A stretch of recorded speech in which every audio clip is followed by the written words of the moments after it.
Dari informasi lainnya, Masjid Suada atau lebih dikenal dengan nama Masjid Baangkat terletak di Desa Wasahilir, Kecamatan Simpur. Masjid bersejarah dengan arsitektur khas ini didirikan dua ulama terkenal di masanya. Bagaimana bentuknya? Yuk kita ikuti liputannya.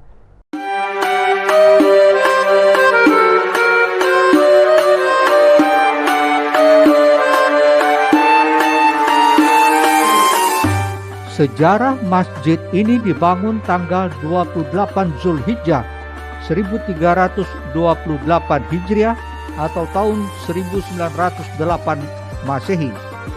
Pelopor pembangunannya oleh dua orang juru dakwah, yaitu Al-Alamah Syekh Haji Abbas bin Al-Alamah Syekh Haji Abdul Jalil, kelahiran dalam pagar Martapura, dan Al-Alamah Syekh Haji Muhammad Said bin Al-Alamah Syekh Haji Sa'duddin, lahir di kampung Amawang Kandangan. Sepulangnya dari belajar di Makkatul Mukarramah, Haji Abbas pergi mengembara dari kampung halaman di Martapura menuju hulu sungai, mengiringi kepergian Pangeran Antasari bersama pengikut-pengikutnya meninggalkan daerah Banjar. Di usia yang sudah uzur dan melihat masjid yang didirikan sementara sudah tidak mampu lagi menampung banyak orang untuk beribadah, mendorong ulama ini untuk membangun masjid baru. Bangunan masjid ini berdiri di atas tanah wakaf dari dua orang penduduk kampung Wasahilir bernama Mirun bin Udin dan Asmail bin Abdullah. Nama Masjid Suada diambil dari kata Said, nama seorang pelopor pembangunan masjid ini yang dalam bahasa Arab berarti beruntung. Dimaksudkan nama tersebut untuk menarik perhatian orang-orang atau masyarakat agar lebih bergairah berkurban, memelihara, dan beribadat di masjid ini.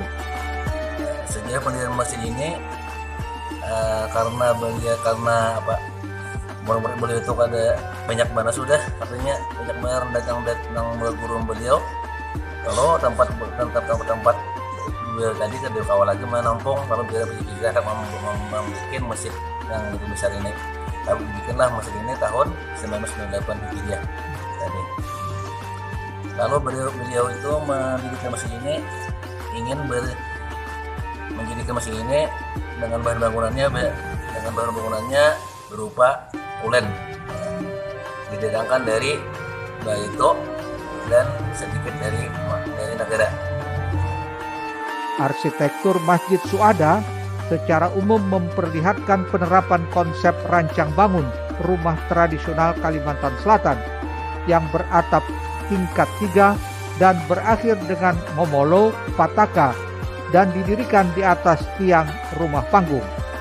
Sebagian besar bangunannya terbuat dari kayu ulin, memiliki dimensi ruangan utama masjid yaitu 15,5 meter kali 15,5 meter dan tinggi 12 meter dengan tinggi panggung 1 meter dari permukaan tanah. Di dalam bangunan utama terdapat sebuah bangunan tempat imam atau mihrab yang beratap kuncup bawang dan memiliki ambang pintu yang berbentuk lengkung. Pada mihrab ini terdapat dua panel tegak di sisi lengkung dan panel datar di atas ambang pintu, penuh dengan pahatan bermotif pluralistik dan terutama sulur-sulur daun. Tidak jauh dari mihrab terdapat mimbar tempat berkhutbah, dipenuhi dengan hiasan ukiran berupa sulur-suluran, kelopak bunga, dan arabes yang distilir. Pada bagian tengah hiasan suluran dan kelopak bunga terdapat ukiran kaligrafi Arab bergaya Naskhi dan angka tahun 1337 Hijriah atau 1917 Masehi. Secara keseluruhan area masjid berukuran 68,5 meter kali 58,5 meter dengan bentuk tidak persegi. Masjid ini bisa dianggap sebagai benda pusaka yang mempunyai tuah hingga mantan Perdana Menteri Indonesia Muhammad Natsir dan wakilnya Muhammad Rum pernah ke Wasahilir untuk menziarahi masjid tua bersejarah ini.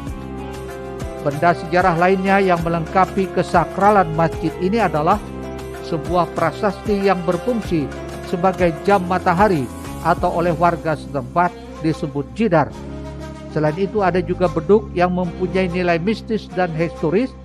Beduk ini pernah membuat tentara Belanda lari pontang-panting ketika ditabuk. Tahap pembangunan Masjid Suada dipenuhi hal-hal irasional seperti angin topan yang bertiup keras yang menyebabkan sebatang pohon asam besar akan menimpa rumah Al-Alamah Syekh Muhammad Said, sang pendiri Masjid Suada. Langsung membuat Al-Alamah mendekati pohon tersebut dan mendorongnya berlawanan arah. Dan berkat pertolongan Allah Subhanahu wa taala, angin topan yang dahsyat itu berbalik arah sehingga pohon tumbang ke arah yang aman. Kejadian gaib lainnya ketika salah satu tiang utama masjid kurang panjang sekitar 10 cm sehingga menjadi kesulitan tersendiri untuk pendirian bangunan masjid tersebut. Dengan izin Allah keesokan harinya tiang tersebut menjadi bertambah panjang sesuai kebutuhan. Sampai saat ini masjid penuh sejarah ini sudah dijadikan cagar budaya oleh pemerintah dan rehabilitasinya diresmikan oleh Bupati Hulu Sungai Selatan Ahmad Fikri pada 19 Januari 2018 lalu. Abdian Syah Kandangan untuk Banjar TV.